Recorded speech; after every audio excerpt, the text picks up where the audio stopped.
ഇച്ചിരി ഒരു ജ്യൂസ് ഉണ്ടാക്കാമെന്ന് വിചാരിച്ചേ. രാവിലെ അമ്പലത്തിലൊക്കെ പോയിട്ട് വന്നപ്പോൾ നല്ല ക്ഷീണവും ദാഹവും ഒക്കെ ഉണ്ട്.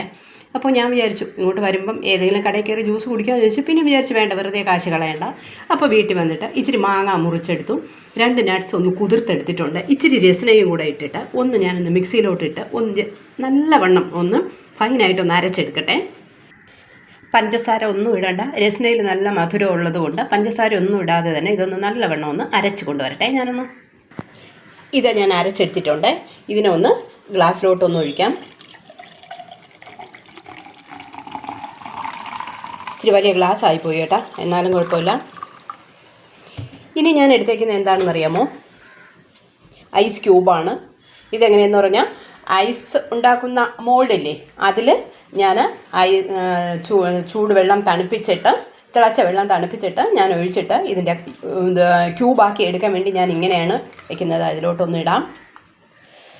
കണ്ടോ, നല്ല അടിപൊളി ജ്യൂസ് കിട്ടിയിട്ടുണ്ട്. പഞ്ചസാര വേണം എന്നുണ്ടെങ്കിൽ ഇടാം. ഇതിലാവശ്യത്തിന് രസനയിൽ പഞ്ചസാര ഉള്ളതുകൊണ്ട് പഞ്ചസാര ഞാൻ ഇടുന്നില്ല. വേണമെന്നുള്ളവർക്ക് പഞ്ചസാര ഇടാം. കളർ കുറച്ചുകൂടെ വേണമെന്നുണ്ടെങ്കിൽ രസന കുറച്ചുകൂടെ വേണമെങ്കിലും ചേർക്കാം. നല്ല ഫ്ലേവർ ഉണ്ടായിരിക്കും. എനിക്ക് ഇത്രയും മതി, കാരണം ആവശ്യത്തിന് മധുരമൊക്കെ ഉണ്ട്. ഇനി ഐസ് കട്ടയെല്ലാം ഇതിന് നല്ലവണ്ണം അലിഞ്ഞോളും. അപ്പം ഞാനൊന്ന് ജ്യൂസ് ഒന്ന് കുടിച്ചോട്ടെ. ഓക്കെ. അപ്പോൾ നിങ്ങളും ഇതുപോലെ ഒരു മാങ്ങയും കുറച്ച് നട്ട്സും പിന്നെ ഡേറ്റ്സ് ഒക്കെ ഉണ്ടെങ്കിൽ നല്ലതാണ്, കുറച്ചുകൂടി ടേസ്റ്റാണ്. എനിക്ക് തീർന്നു പോയി, ഈത്തപ്പഴം എൻ്റെ കയ്യിലില്ല, തീർന്നു പോയി.